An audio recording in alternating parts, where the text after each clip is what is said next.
So, you know, Father, Son, and Holy Spirit. But if you look at our liturgy, everything is structured in threes. And of course, in the native world, everything is in fours, four directions. And so Mark taught this class with a Navajo friend of his, and he taught about all the fours in Navajo life. You know, 4 colors of corn, 4 sacred mountains, 4 stages of life. There were a lot more than that. It was, and then Mark took us through places in Scripture where there are fours.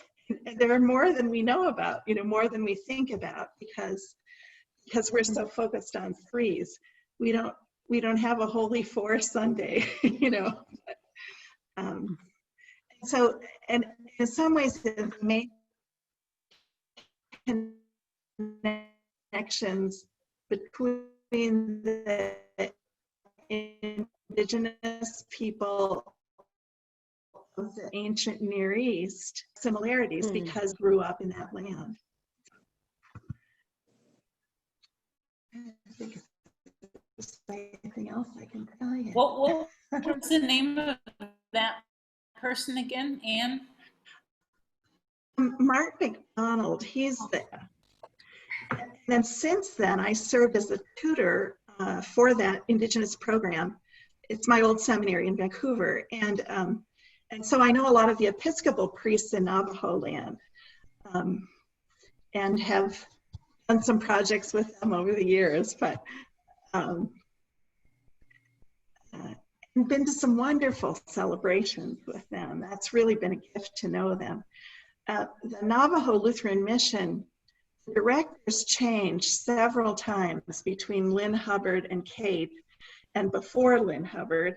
And so there's a lot of staff turnover and stuff like that. I think she's provided some very important stability to the ministry, and also stronger connections with the Grand Canyon Synod and the wider church.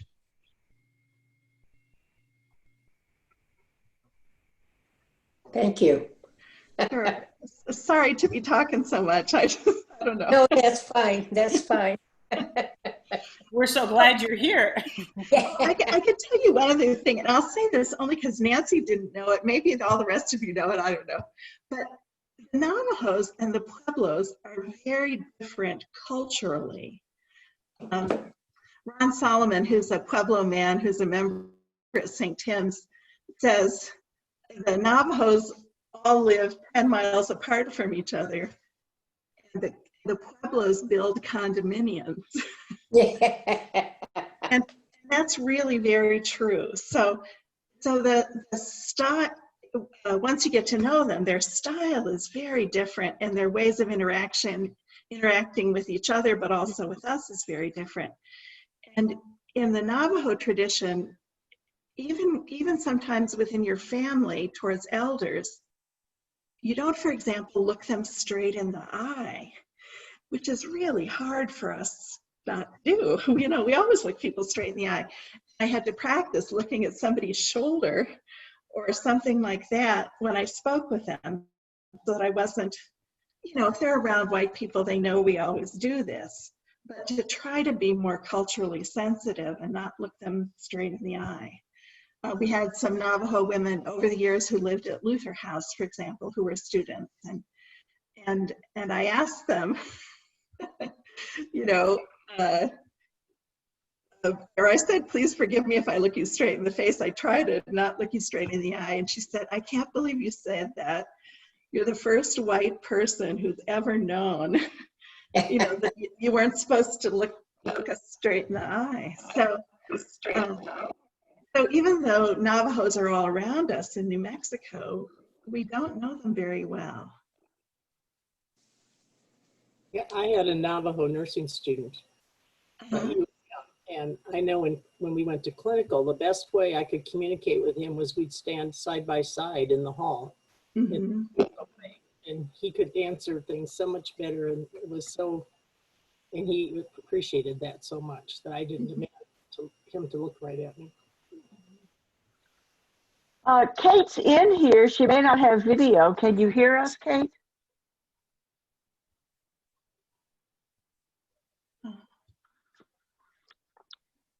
Just bad connections. I have another book. Actually, I have a bunch, but Oh, good. this is called Into the Canyon, and it's the story of a young Anglo couple right out of college who signed up for 2 years at Chinle and then didn't leave afterwards, and their experiences in Navajo country. So that's real good. And what was the name of that book? Into the Canyon by Lucy Moore, Moore. Like in Judy Moore. That's exactly right. Elaine, Yes. I have a question. You lived there as a nurse for a while too. Yes. And what were you attracted to in the people there? What were their characteristics? I've never been to a reservation, you know, and what I hear is just kind of it takes a long time to develop trust, and so I need to be educated. I worked at Gallup Indian Hospital as a nurse. So you're accepted because of that. So the LPNs and the RN, well, all of the LPNs I worked with were Native American, some Navajo, some Zuni, various groups, and so a couple of the RNs. The doctors were all military, so they were Anglo. But I did not find it difficult to be accepted, or I suppose it depends on a person's attitude, but they were very warm. I just wanted to be like them because they were so trusting and so warm and friendly, and you know, those women had those babies and never said a word.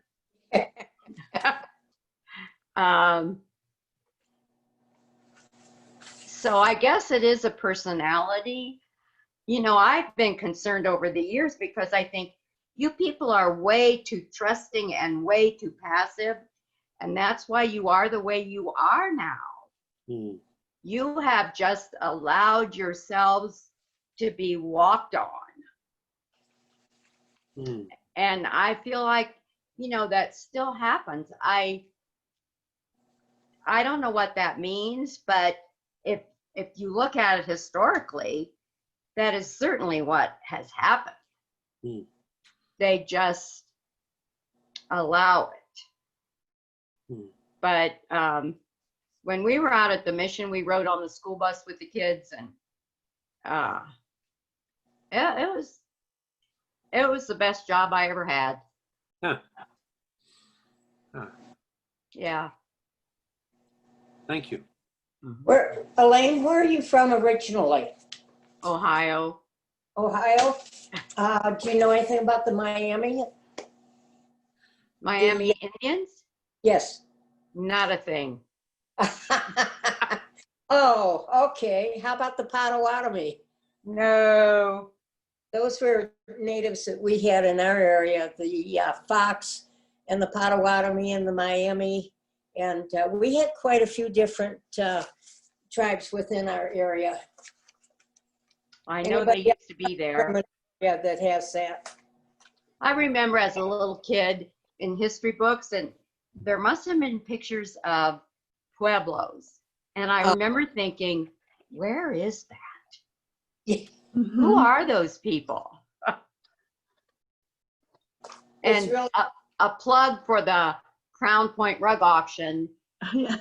Yes, and when I was working in Gallup, my parents came to visit, and my father was an auctioneer, and he sold rugs at that Crown Point rug. Oh, fun. Well, I could say something about the Native American Alaska Native group in the ELCA. It's not really a division. I don't even know if it has a staff person anymore, but I know that they still gather. One of the things that happened in the United States is that in the 1850s or so, when all the missionaries from all the different denominations were going west, sorry, there's a kitten tail. Yeah.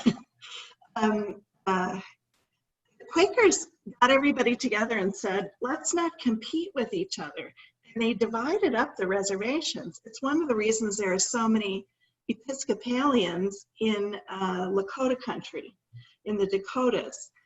And I'm not sure who got New Mexico. Maybe nobody, because the Spanish Roman Catholics were already here. But the Lutherans were not a part of those conversations. Is And that why the Presbyterians have Sage Memorial and that whole mission, Donato? I think so. I think so. So anyway, what happened with the Lutherans is that we've done a lot of urban ministries, which of course serve Native Americans of every kind. But also we have a few places where there were schools or orphanages or hospitals scattered around. So there's one in, for example, Oak Indian Mission, which is the Cherokee, one in the Wind River. There's one in Montana at Rocky Boy. I think there's 7 or 8 or 9 of them. And this one in the Navajos is one.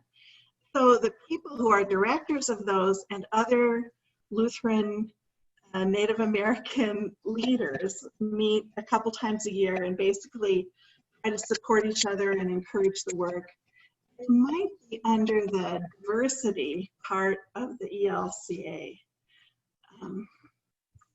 So I've met with them a few times when they've come out to New Mexico, partly because I had so much experience with Pueblos and Navajos here, and the work in Canada. Okay. I couldn't find a website for them, but they do have a Facebook page, so you can kind of see what's going on. There are a lot of Alaskan, remote, I mean, I wouldn't say a lot, but there are remote congregations and many Alaskans in our Lutheran congregations in Alaska. I was going to add too that when I worked pediatric intensive care here back when it was Bernalillo County Medical Center still, we used to get many Navajos off the reservation, of course, with the very ill children. But one of the things that struck me when I first moved here and didn't know that much about their beliefs was when the medicine man would actually come to the intensive care, and that was really a last resort if they did that, because they tried not to come into intensive care. But we would try to screen off that child as much as you can do in an 8-bed open intensive care unit, so that they could do their ceremonies. And if you were the nurse taking care of that child, of course, you still had to pay attention. They were on ventilators and NIVs, but you tried not to interrupt that service and to make it very sacred for them. But I often was amazed after when certain things were left on the bedside. I remember one experience where I was brand new here, and there was a raw egg at the top of the child's head and a piece of coral. And I had to change the bed, of course, and didn't I go and spill that egg? I was mortified, just mortified. But I know they have certain beliefs with those rituals and the healing. And then also, if the baby would die, they usually would pick them up and take them back to the Navajo Nation for burial that very same day. So we never took them to the morgue. They always were, we kept them in a separate part of the intensive care until the parents could get there, which always struck me too. And they were always so stoic about it all. So those are some of my experiences I remember very clearly. Wow. I tell you, Kate keeps trying to join in, so she hasn't given up on us. Can I say, Sure, Nancy, can I say something? sure. If anybody's interested in Lucy Tapahanso's books, I've got two here, and one of them called A Radiant Curve has a CD so that you can, in the back of it. So you can hear her reading from some of her poems, but she also has stories in this book Oh, about being on the reservation with her family. So, and her name again is Lucy, Luci, and then it's Tapahonso, Tapahanso. So, and the other book is Blue Horses Rush In. Oh, yeah.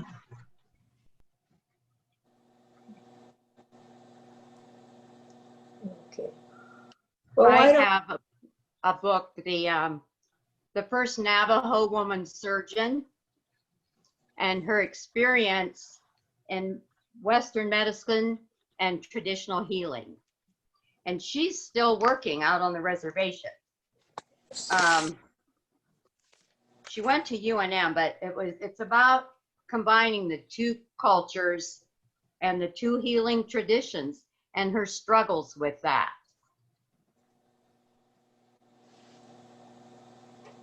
that's interesting. Mhm. Shall we make one of the crafts? Anybody Sure. want to do? There were two crafts that I looked up, and one was the sand painting, and the other one is the rain stick. And we'll do the rain stick first because it's obviously a very simple thing to do. We have given you some Q-tips that have a nice little point on them, and put those over to the side because those are the ones you're going to be using.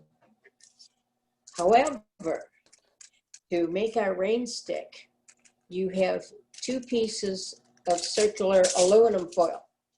And I want you to take one and put it on the end of the tube that's there that was in the bigger of the 2 bags.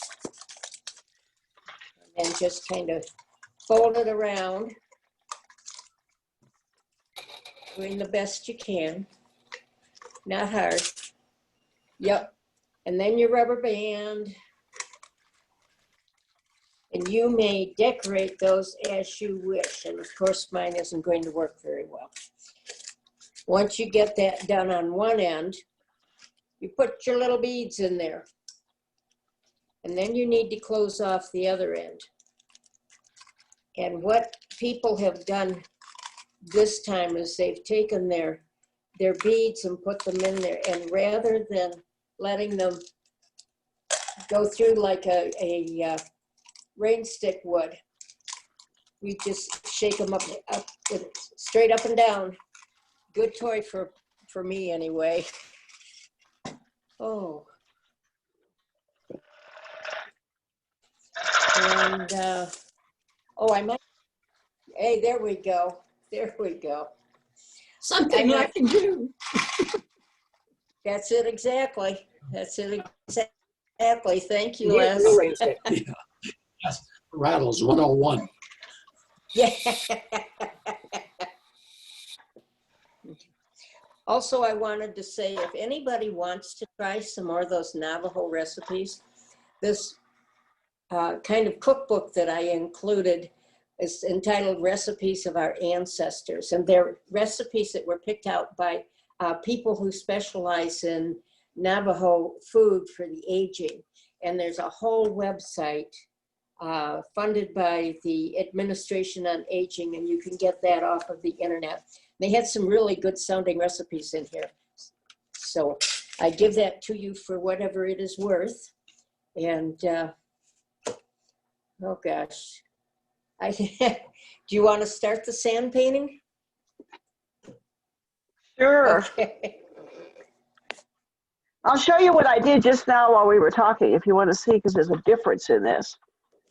So this is my sand painting. And I think the one that I did here first, I put purple in the center, and I didn't put a thick layer of glue. And on the second one, I did a good thick layer of glue, and I have put my purple sand on, and now it looks really good. So what you do is you take some glue. I'm just using regular old household glue. This is happens to be wood glue because it's what I had around, but you know, the usual stuff. I'm just telling you, I think it takes a thicker coat than we originally thought. I just squirt it out on I have wax paper out here. Take that little Q-tip, the pointy end of it, and just go into the center part first and only do those 2 triangles that are dark. And I think part of the problem is since they printed so dark, you need a big cover. So you need a pretty good coating of that creamy glue on top of it and get it nice and even looking. And the good thing is you're going to Are we get supposed to another have one. sand? Pardon me? Are we supposed to have sand in our Yes. packet? Yes, It would there are be 2 little in the- packets. Oh, I It's didn't. in, Yeah. it's in with the, It's in the thin bag. brown- I don't have the thing. I'll have to There's- get some. I didn't get some.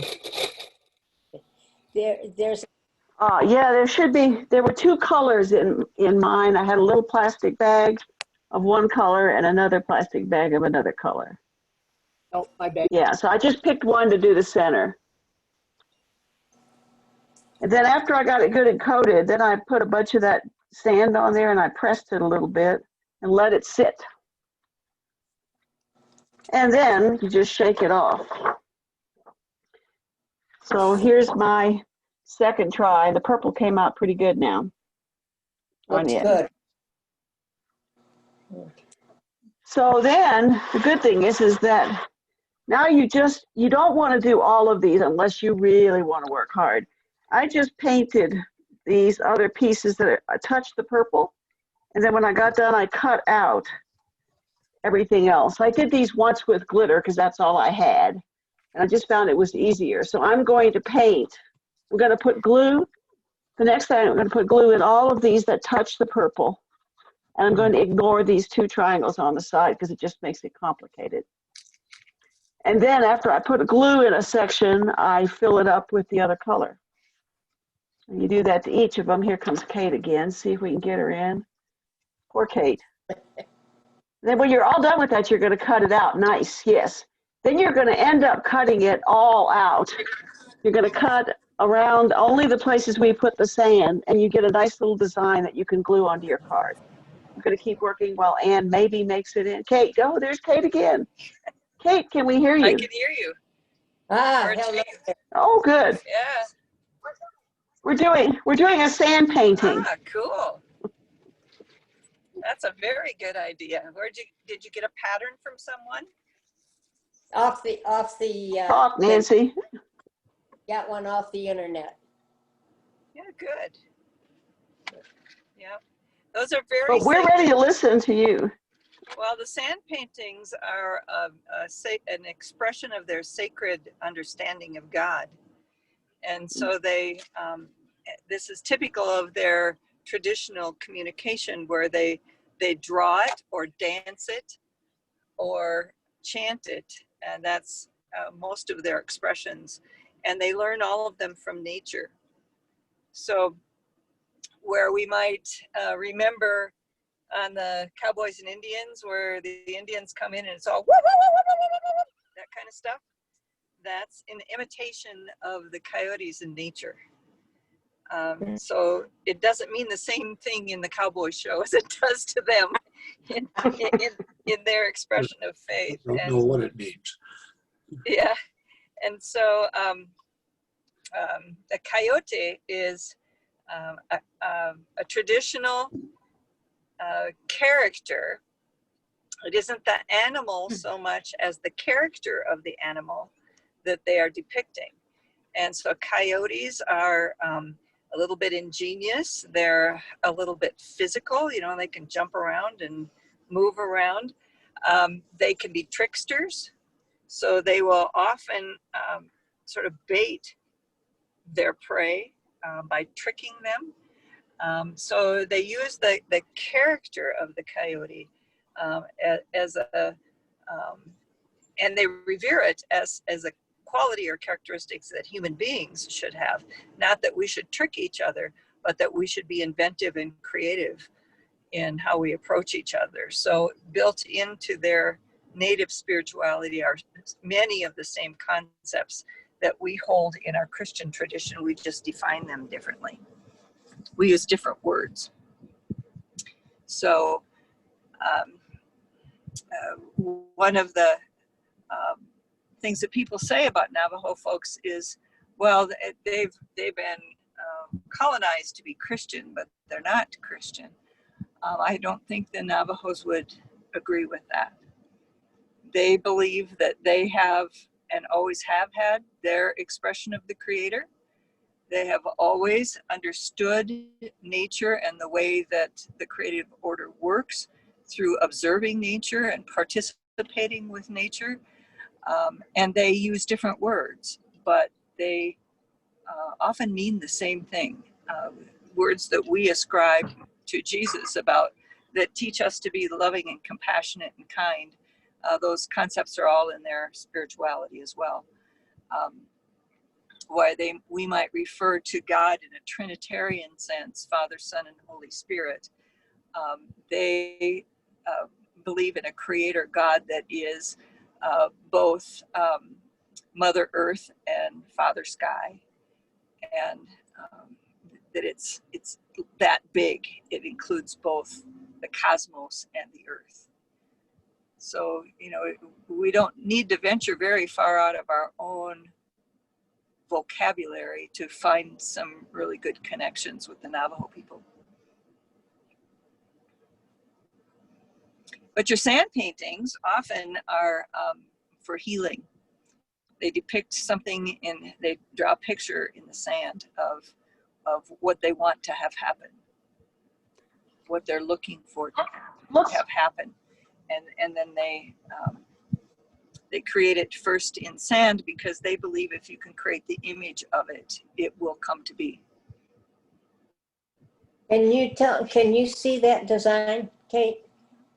Does Yes. that design have a special meaning? Yes, the pattern, that very pattern is often on the edge of their Navajo rugs, and it depicts the mountains, the 4 sacred mountains. So you can see in your pattern, it has 4 directions. Yeah. And those are the 4 sacred mountains that surround the Navajo Nation, from which their spiritual help comes. Okay. It looks like Patterson Yazzie has now been able to connect. Oh, good. So he can help you with language. Yay. Yay. See where I put that. Patterson, if you would say something, those of us who have limited view could see you. Right. Have we got a poor connection? No, I'm here. There he is. I was just on mute. Oh, There you go. well, I know what that Yeah. means. Well, welcome, and we're very glad to have you here. I'm glad you were able to make that connection. Yes, I'm sorry I was late. I didn't know that I didn't have the address for some reason. So, but I'm glad that we're all here and we've connected. I was just out helping some folks doing some photography on how they're documenting how different groups have responded to COVID, and it's a grant that they received from National Geographic. So they stopped here on Sunday, and I know them from previous work, and I've known them for a long time.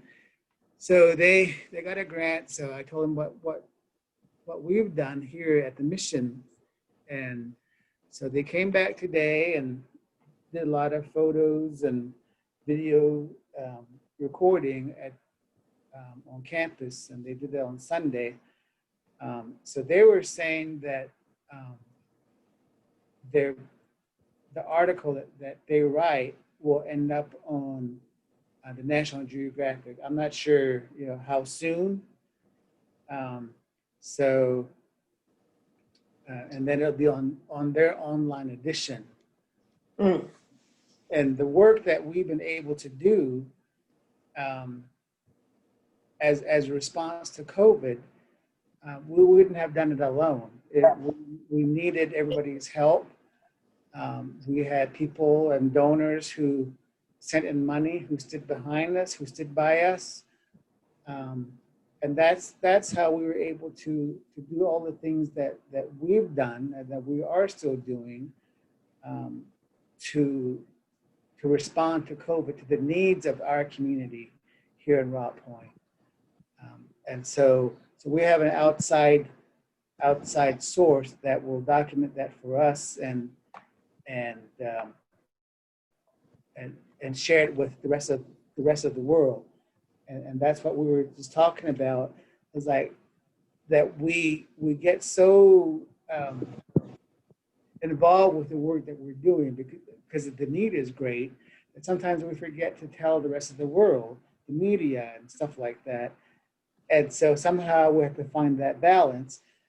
And so and some of the agencies are really good about getting the media involved, and even that, you have to find a really fine balance. Are you doing this for media attention, or are you really doing it to help the people? And for us, I think we're doing what we're doing because we really want to help the community and the people that need help. So that's why sometimes the media alert that we should be sending out becomes a secondary thing, because we get so busy with the work that we said we were going to do when we ask people to help us financially. So that's where I was before I came back. How has COVID affected your area?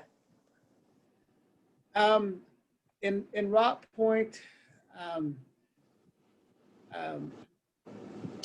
it started out in March, and the president of the Navajo Nation, President Nez, issued a shelter-in-place order. And so that meant all government agencies were closed. All the tribal offices were closed. And we have 110 local governments. Wow. And they were all closed. And so during emergencies, the local government were supposed to be the command centers. So while with our chapter closing, the mission became the command center where we're do what we can to help the community. And like some of you may have read that on the Navajo Nation, we have 35 to 45% of the people do not have running water or electricity. And people came to the local government across the street from us to haul water. Well, that all of a sudden is closed. So where are people going to get their water? So we open up our faucets and allow people to get water from our campus for household use. And then we partner with so many different groups that food deliveries were made, and we're still doing picking up deliveries at Chinle Airport or Kayenta from different groups that are sending supplies or PPEs. But in Rock Point community, I think we probably had, I don't know the exact numbers, this is just a guess because of the HIPAA laws. So we probably had about 60 people that might have, at least 60 people that I can count that had the COVID virus. Some, the whole families were in quarantine. So then our job was to deliver food and water to those families because they can't leave their homes. And then we helped out with, we had, several deaths in our community. So, mission helped out with that.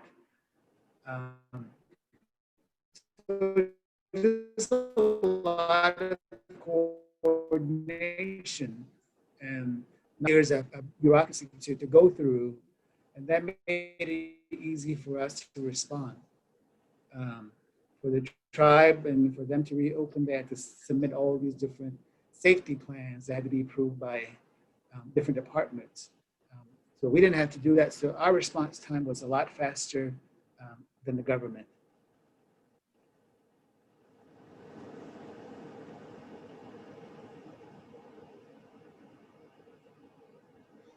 Patterson, So, Patterson, Go they're ahead. interested in some Navajo language. Well, then you have to come out here, and so then we can all talk in Navajo. well, I was able to teach them hello. Yeah, Yes. I'll say, did Yes. I get it right? Now, these may not be spelled correctly because I took them off the internet, but I bet you're not going to be able to see that. There we go. Goodbye. Yes. How do you say that? Hakone. Iguane. Yes. And of course, this is Jesus loves you. Jesus, ayo anotne. Oh, Does that look? well, Jesus, ayo ashotne. That means Jesus loves me. Jesus, ayo Oh. anotne means Jesus loves you. Yeah. Okay. Thank you. Let's see. What is the word for no? No. I knew I'd get one. Well, it depends on how you use it. Uh-huh. It's either tota and taka. So it depends on how you use it in a sentence and who you're saying it to.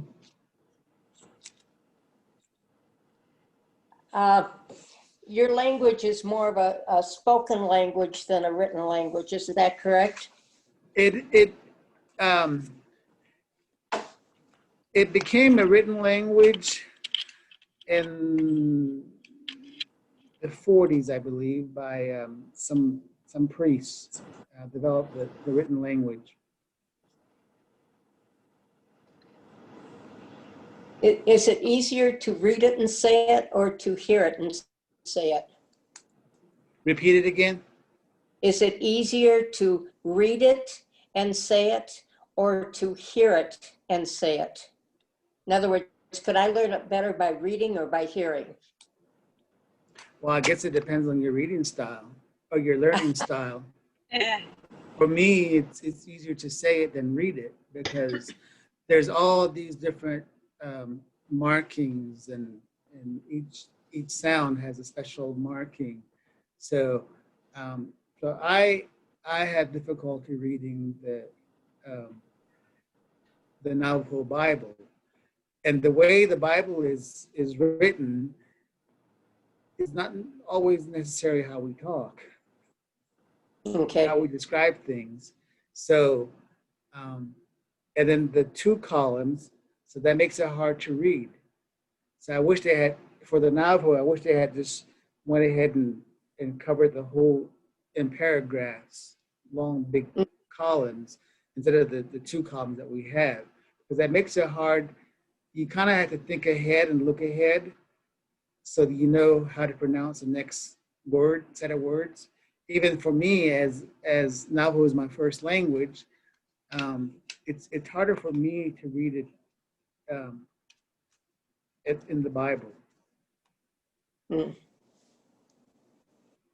So I always have to practice. Yeah, that would make sense. Yeah. What are your personal responsibilities? We happen to notice that you were became director last year. And I'm wondering what some of your responsibilities are as a day-to-day director. What my responsibilities are every day. It's just keeping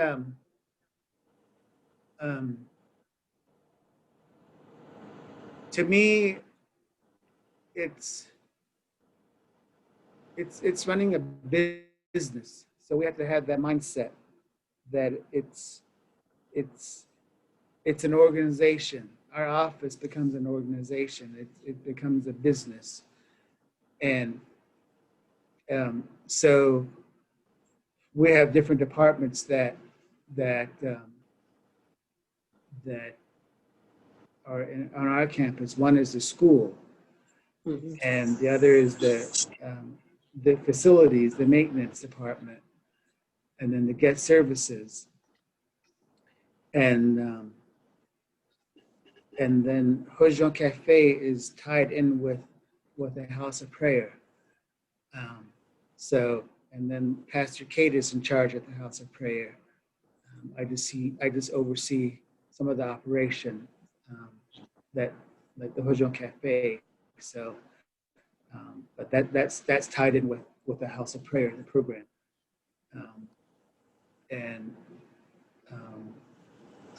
So then all the COVID response that we've done was done through our offices and through the house of prayer.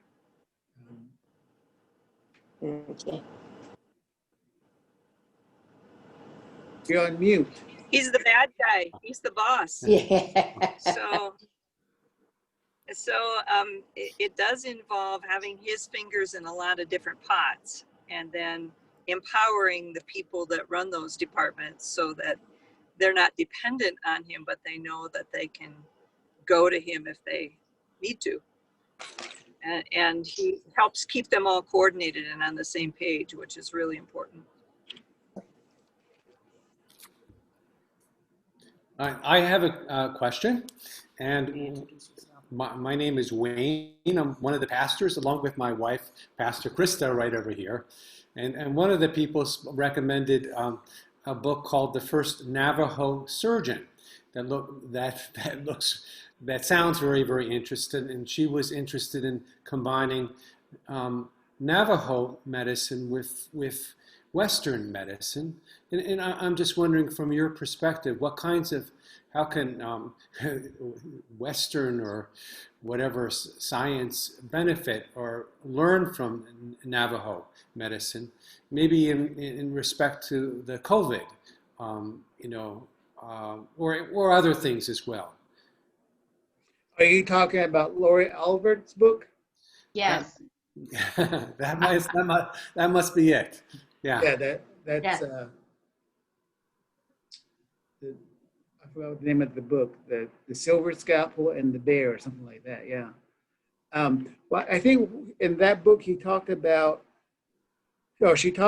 how as patients, even I think in both, in Navajo and the Western medicine, the patient has to believe that if I'm going to a doctor for something, that my health or whatever I'm going in for will help me. And then especially when you're going in for surgery or some sort of procedure, when you don't put your trust in that person to perform the surgery, then you're not going to get the benefits of that person's medicine. Because I think even in Navajo, we all have some sort of medicine in us, not just Navajo, but in people in general. So if you misuse it, then that can be detrimental to the next person. So how we respond to each other and how we treat each other is real important, because each of us have the capability to bring somebody up, to heal somebody, and then to destroy somebody. Mm.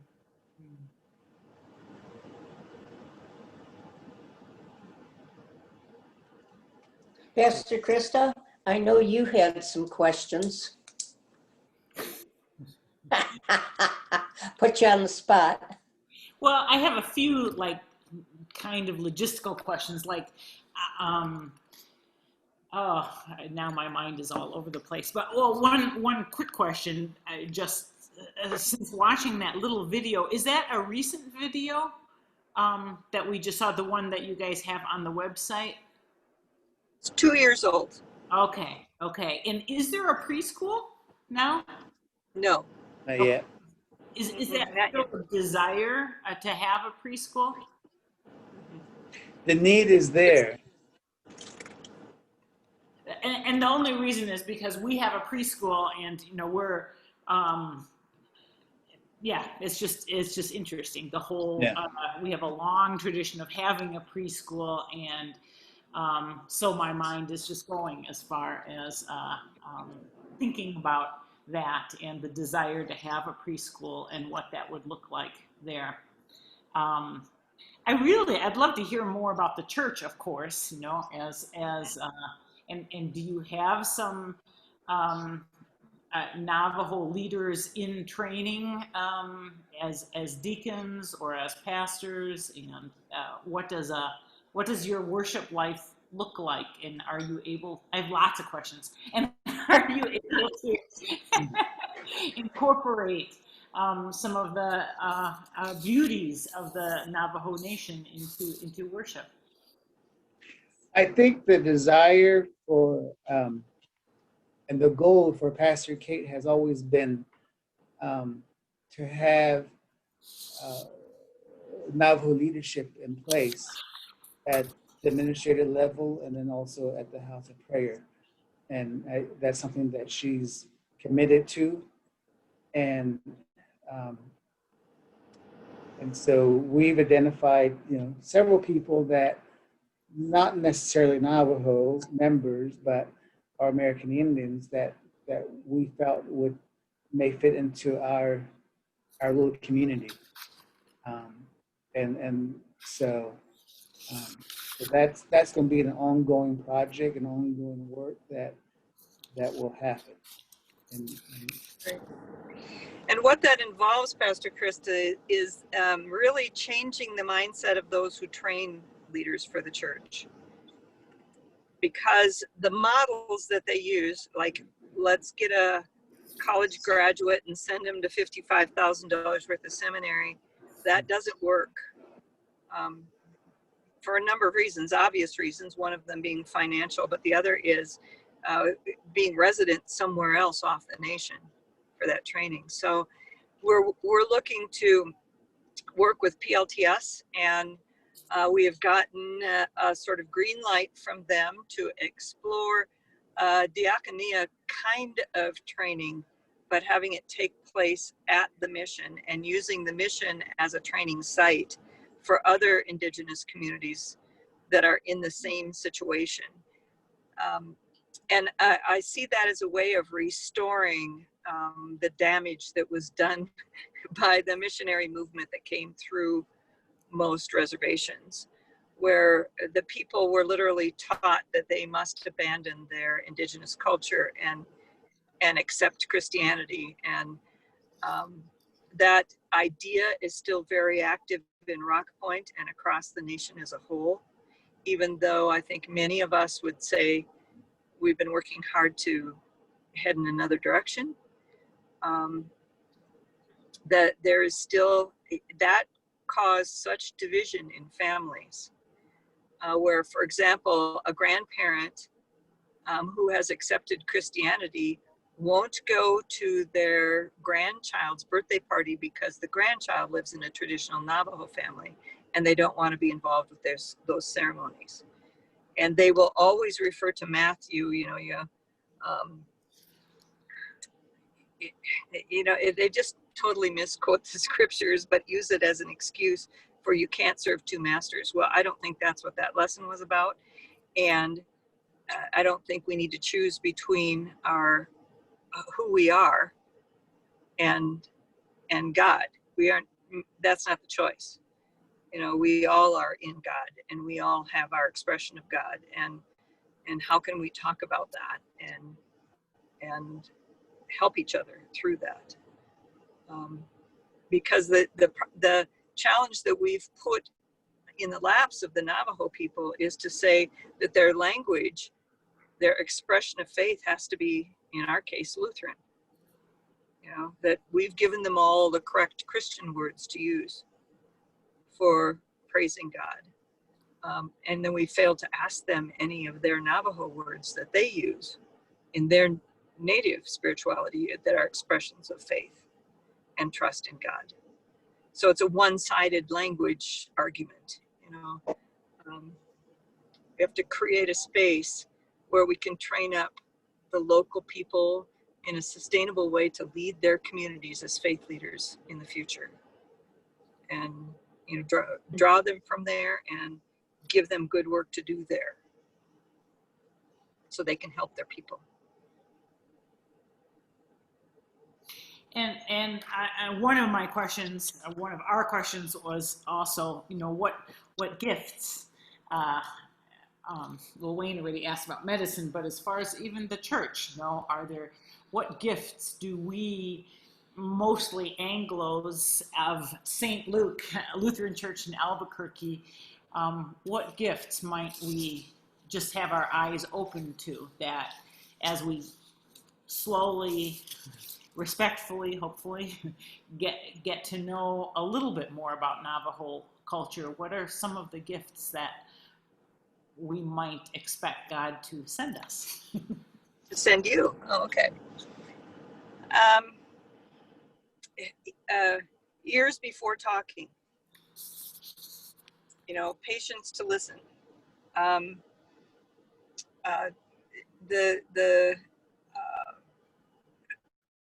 The relation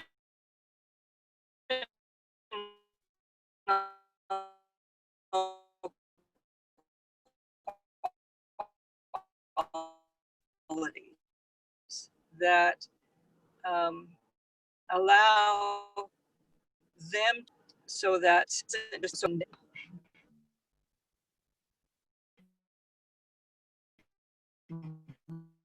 they're willing to ask us, how would Bible school work? Striving together to create a third thing. It isn't what you do or what we do, it's what is that third thing that will be a full expression of both. And you can just pass that idea on to just about everything else we might try to do together. You know, it isn't going to be just your way or just our way. How do we share and grow from each other sharing? And, you know, so openness to language, trying the language, helping the Navajo people recognize that their value. You know, in many times when groups come, they want to be valued for what they're bringing. Mm-hmm. And they are. I'm not suggesting that we don't value them. I'm just saying they are valued for that, but they haven't stopped to think about what is the value of the Navajo person that they're speaking to, talking to, helping. You know, what kinds of things could they say to that Navajo person that would be encouraging and invite them into a longer relationship or a better life experience, rather than to just assume, well, you know, they're all poor and they all this and they all that, because that's not true. The Navajo people are very bright and very talented, very gifted people, and in many cases spiritually stronger than many. I've worked for the church my whole life, and these people are strong mentally and spiritually. Thank you. And I don't think most people know that. You know, they just think they can come and help. Right. Instead of being nurtured themselves by Right. another experience. And that's really what we're interested in, because we I think we all need relationships, and our churches need relationships with people who are different from ourselves. We all need that. Right. Yeah. Yeah. And to set it up in an environment where our conversation isn't it isn't controlled by whether you're white-skinned or brown-skinned or Norwegian or Jewish or French or whatever. So we can quit talking about those things that we can't do anything about and start talking about the things we can do something about. Mm-hmm. And so as long as we keep talking about, well, working with Navajos is a racist issue, or it has to do with racism, at some level it does, but that might not be the level we come into a conversation about. Right. What we better, it'd be nicer to start it as friends. Mm-hmm. Mm-hmm. And then learn how to be friends, and then those other things won't make so much difference. Mm-hmm. And we can begin to talk about those uniquenesses as being beneficial to the whole. Right. Yeah. Did you have another question? Pastor Wayne is taking notes, and he's smiling.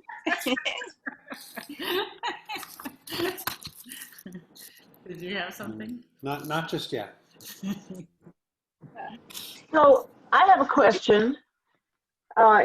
During part of your talk, Kate, right after you talked about patience to listen, the connection went bad, and you said a sentence or two that I missed, which I'm worried was really important.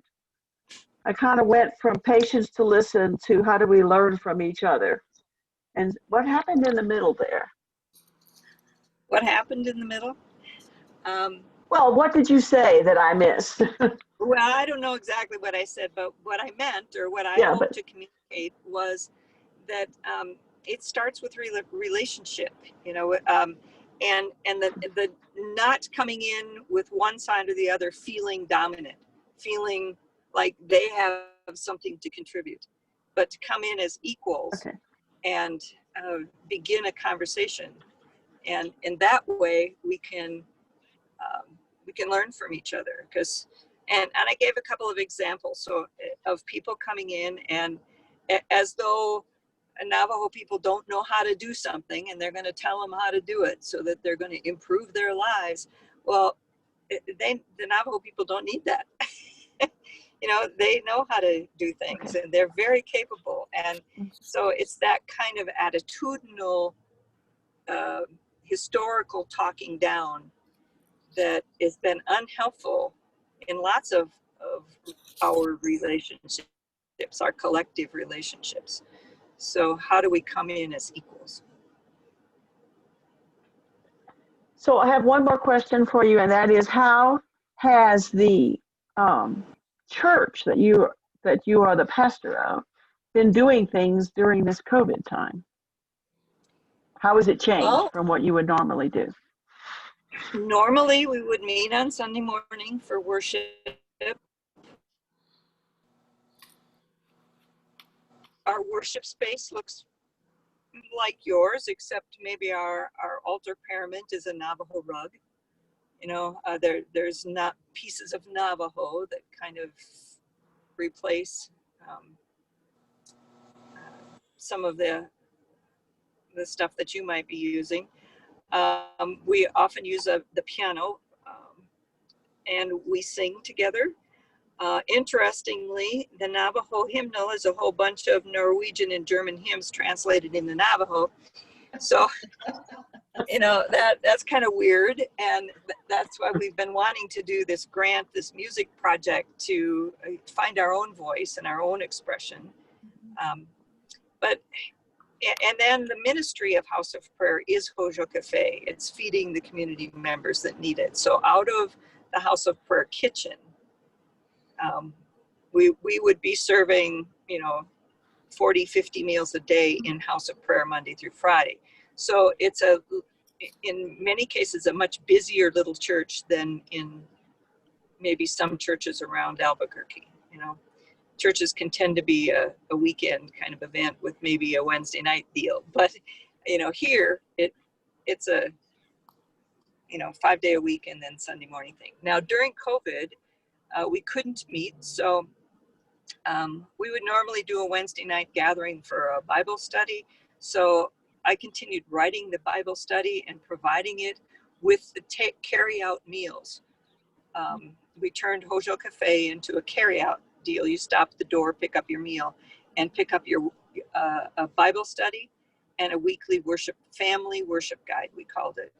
And so they could pick up those 2 documents and take them home and shelter in place and do their own study. Navajo people text all the time. That's their primary way of talking to each other. And so we would have those documents, and then sometimes there would be text conversations that spread around based on those things. So that was pretty cool. Then when President Nez lifted some of the restrictions for stay-at-home orders and curfews, we started doing a drive-in, outdoor drive-up worship. So we broadcast on FM 107.9, and we do the low power station, so anybody within about 1,000 feet can hear us. And when you say amen, instead of saying amen, everybody honks their horn. We can add the music in through iTunes and other ways. So it's been kind of fun to start that and watch that grow a little bit. And then we hear stories that people that didn't come to drive in but live within 1,000 feet have also listened. So that's something that wouldn't happen on a Sunday morning, because whatever we spoke about in worship on Sunday morning stayed in the building. This way, it's going out to 1,000 feet around the building. So these are all interesting and fun things and new ways to do things. Hey, are you folks going to be keeping some of the innovative ways that you've adapted the church life during this COVID? Either keeping or expanding them? Yes, I think. Good. I think we will be doing. It's a small little town, and maybe some of you have lived in small town life at some point in your history, and everybody knows everybody, and everybody belongs to the church they belong to, and it's hard to break through some of that stuff we all carry with us. So I think these innovative ways are pushing that envelope a little bit, and allowing people to sit at home. For example, they don't have to drive into our parking lot and admit they went to church at House of Prayer.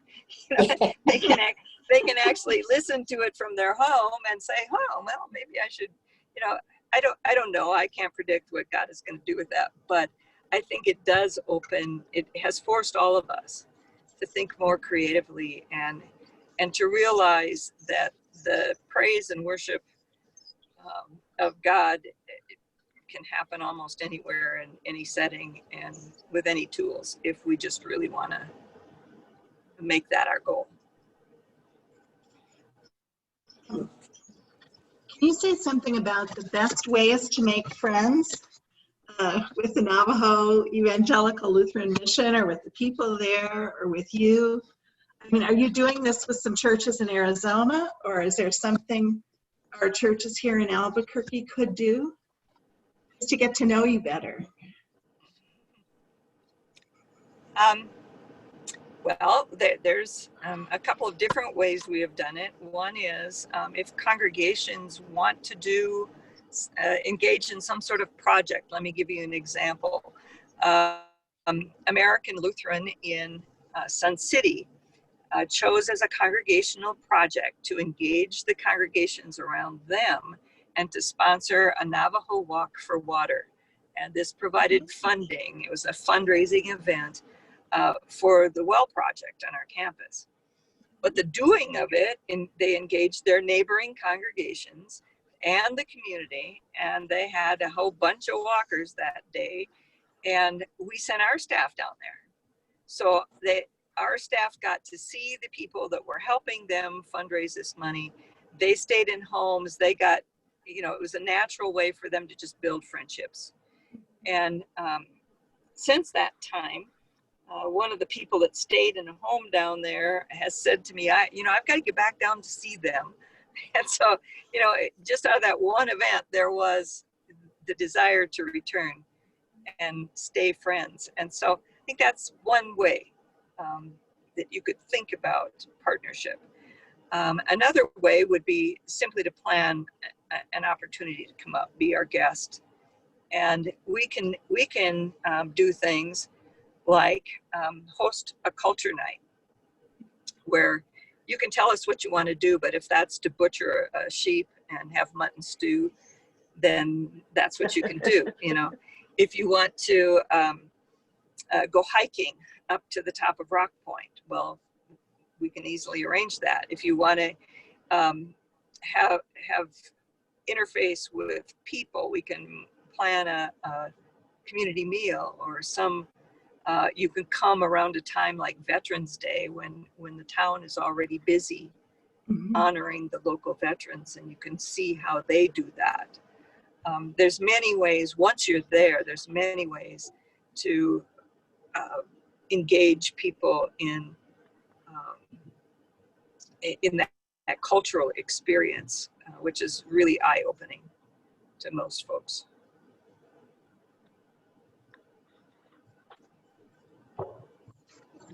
They have a powwow there for Veterans Day or some other occasion? I'm going to let Patterson answer that one. Are you there, Patterson? Or you could also say something about the role of veterans in the Navajo Nation. There's such a large group of veterans. Yeah. In terms of powwow, it's not historically a Navajo tradition. Right. But you see a lot of Navajo men and women and dancing at different powwows. Like you've probably seen them at Gathering of Nations in Albuquerque. So, but historically, no, it's not the tradition. But they've had small fundraiser powwows across the street at the community school. And then in terms of the veterans, we still, across the United States, American Indians serve at the highest per capita per any ethnic group serving in the military. And I think a lot goes back to protecting the homelands and so that's important to them. And I talk about World War II and the code talkers. These are people, veterans who were plucked away from schools, plucked away from their families, and put in boarding school and were told not to speak their language. But years later, they're asked to develop a code in Navajo to be used in the war. So if the language was lost, I don't know what would have happened.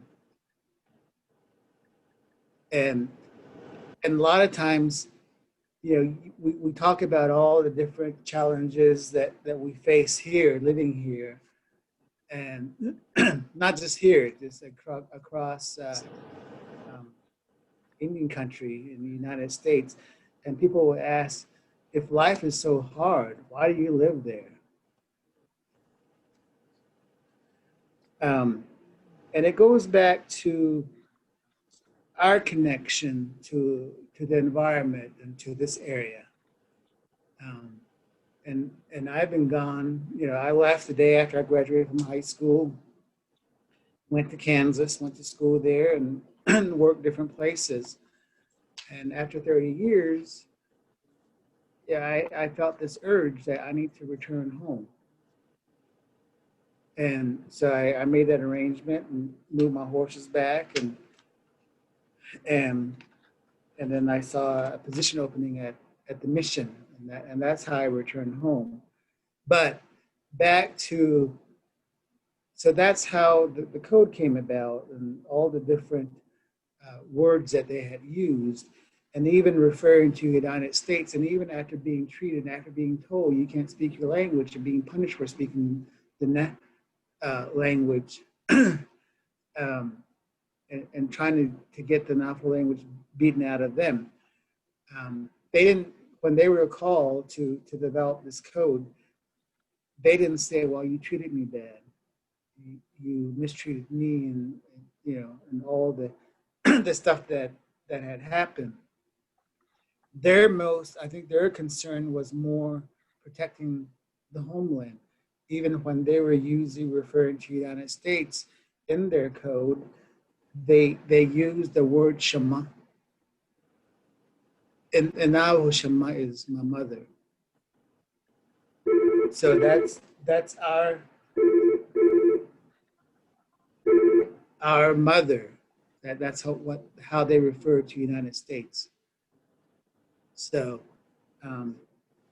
we're really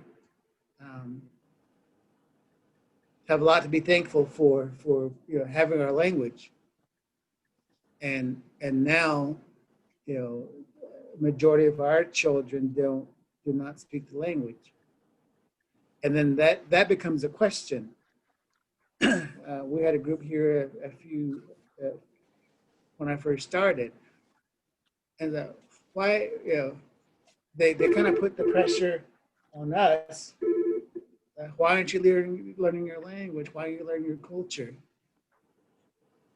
And my question was, what about you? What do you know about your culture? What do you know about your history? Why are you putting the pressure on me that I need to know my language? I need to know my culture.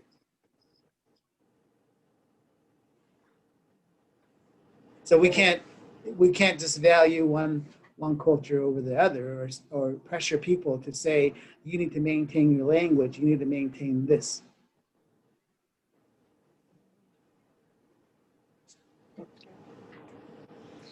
This is one of the big pieces of wisdom that you can draw from the Navajo people, is that in American culture, or the world, I'll just say the world I grew up in, the this and that theory plays a large role. And you're either on this side or that side, or you have this opinion or that opinion. In the Navajo culture, there are definitely opinions, and the Navajo people will definitely speak their opinion to each other, but they also respect each other's position and work for compromise. It's innate in their culture to do as Patterson just said. Don't call me out on something if you're not doing it yourself. They hold each other accountable, and that serves them well, really well. I think sounds like we need lots more Navajo people in Washington, huh?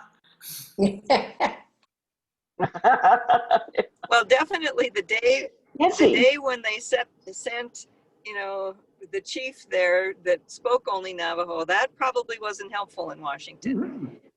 But today, President Nez is a well-educated man.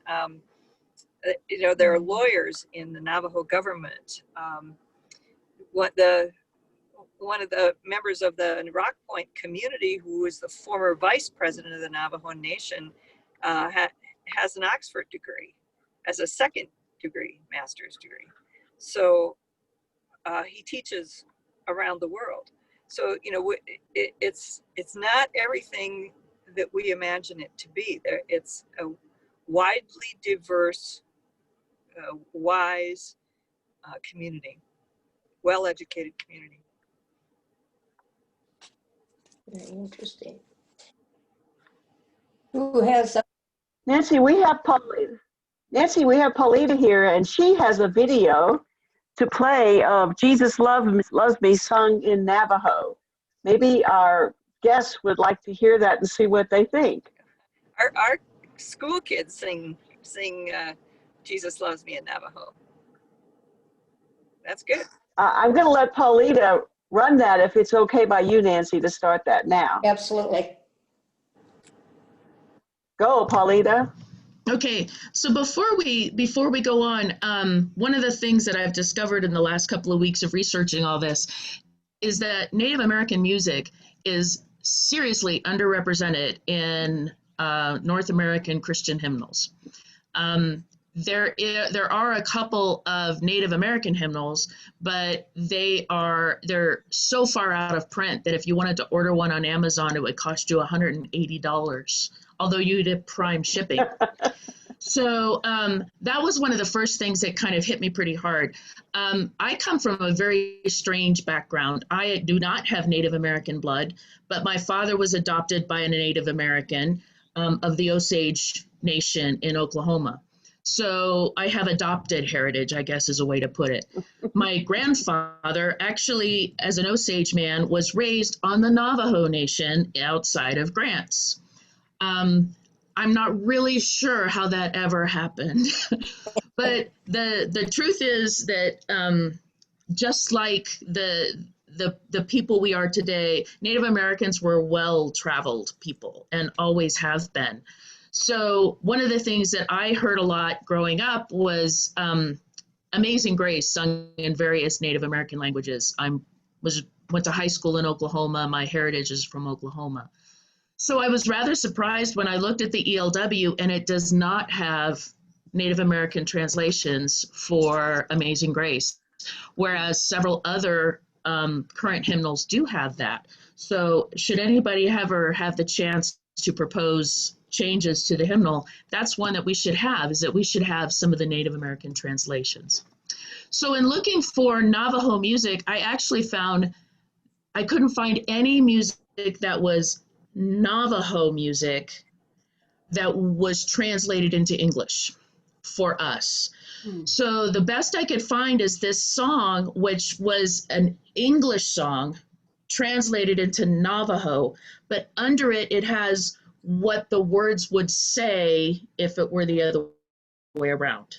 Okay, so I'm going to share my screen and let you see this.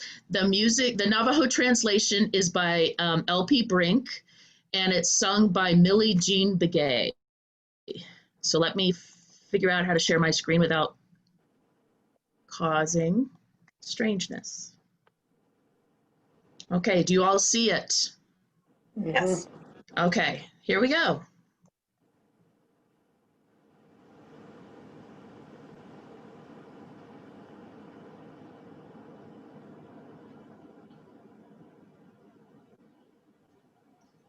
We have no sound, Paulita. There's no sound. Well, shoot, I have no idea how to do that part. No, it's showing up. Believe me, it's loud on my end. Try starting it again. Did you hit the button that says share computer sound? No. Where do I find right, share? so, well, first stop sharing. Stop share. Okay. All right, then when you hit the share screen and it shows you where it's going to go, on the left-hand bottom it says share computer sound. Got it. Thank you so much. You're welcome. Okay. And I'm going to start this over again.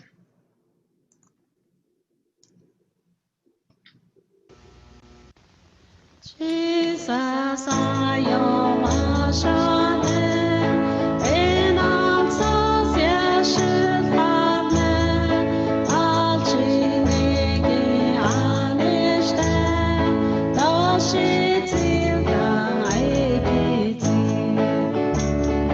Jesus,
Thank you, Paulita.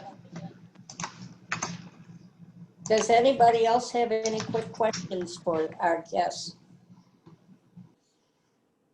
Okay. I want to know, did that sound authentic? Sure, yeah, it did. Every now and And, then, translations one gets. If it had been an original Navajo tune, that would be even nicer. Yeah. But yes, we did I mention to you we tried to do a grant in March, and of course COVID bumped us off. But our goal was to take the poets and the local people and have them write their own expressions of faith and put them to music. So hopefully we will have that contribution to the next hymnal.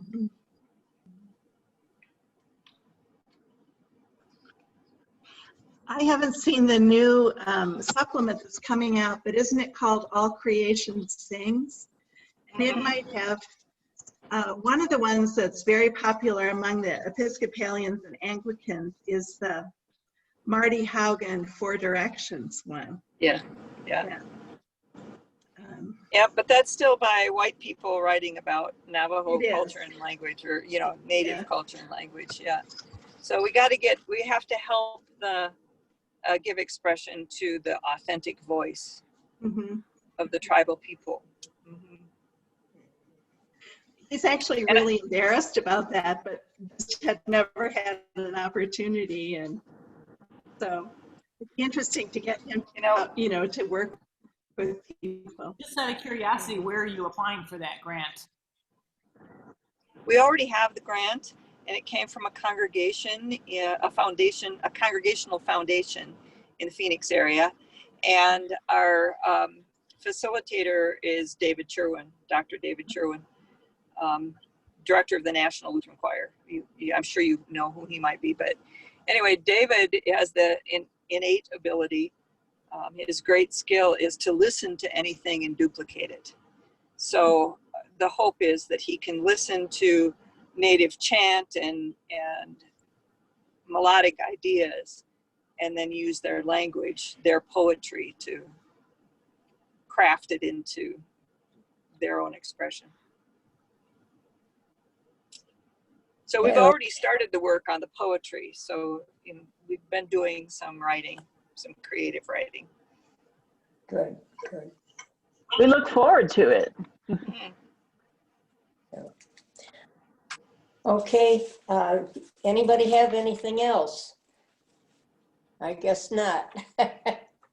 Thank you so very much for coming. We greatly appreciate it.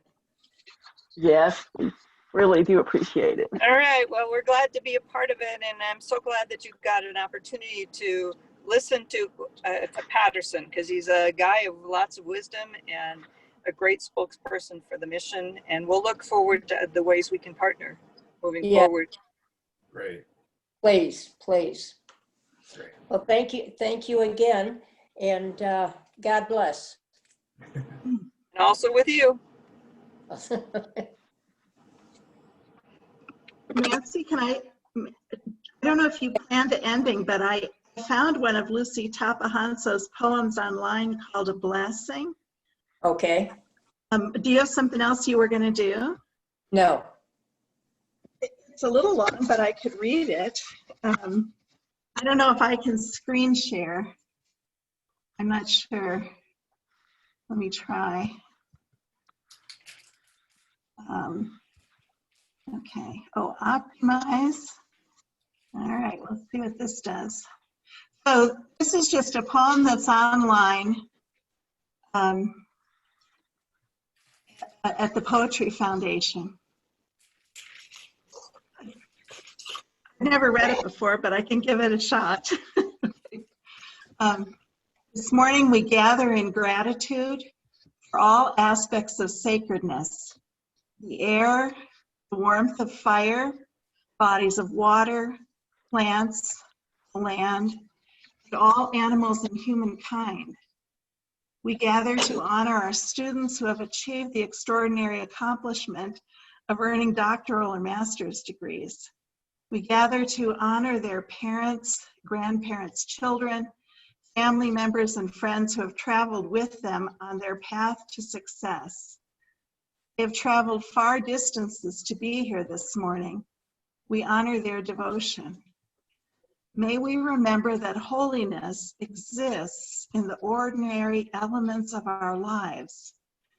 We are grateful for a homeland that has always thrived on a glorious array of people and their diverse cultures, histories, and beliefs. We acknowledge the generosity of the Tohono O'odham in granting this land on which we learn, teach, celebrate accomplishments, and sometimes mourn losses. We always cherish our ancestors as we pray for the days ahead. May we remember that we exist because of their prayers and their faith. We are blessed with distinct and melodious tongues. Our languages are treasures of stories, songs, ceremonies, and memories. May each of us remember to share our stories with one another, because it is only through stories that we live full lives. May the words we speak go forth as bright beads of comfort, joy, humor, and inspiration. We have faith that the graduates will inspire us to explore and follow their interests. Today we reflect a rainbow of creation.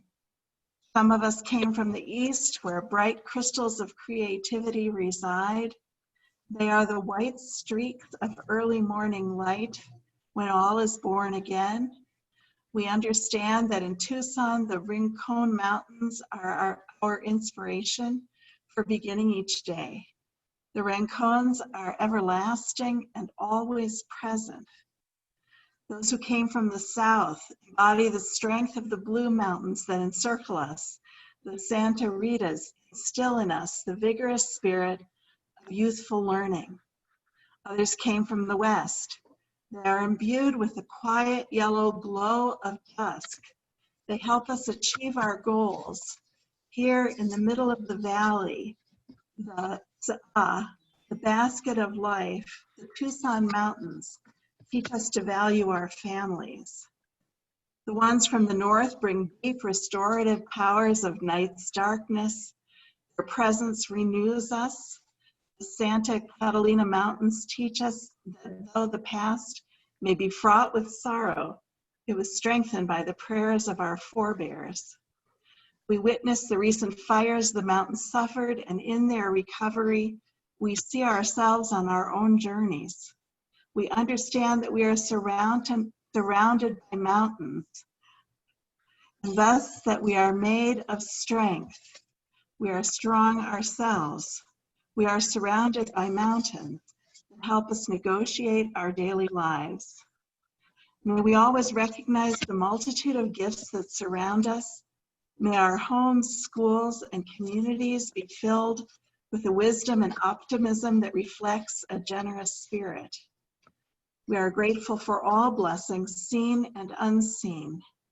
May we fulfill the lives envisioned for us at our birth. May we realize that our actions affect all people and the earth. May we live in the way of beauty and help others in need. May we always remember that we were created as people who believe in one another. We are grateful, holy ones, for the graduates as they will strengthen our future. All is beautiful again. Let me say that 40 times.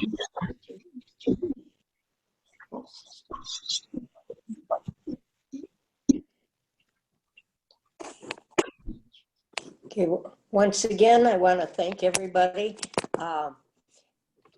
The two of you from Arizona that have made us feel very proud to begun a journey that hopefully will also include you folks. It's been a very interesting experience for me, and I'm looking forward to finding new ways that we can help, even with the kids. Each other. Does anybody have anything else? Okay. Okay. Thank you again for being with us. Thank you very much, everybody. Thank Thank you. you. Thank you. Thank you. And especially, yeah, Patterson, thank you for all your, Kid. and all of you. Have a great rest of your day. Thank you. Thank you. See you next week.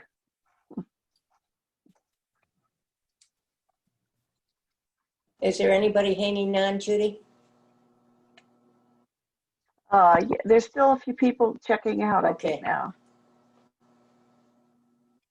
No, I think they're leaving. Tommy's leaving. Betty Ann's leaving. Okay. Okay.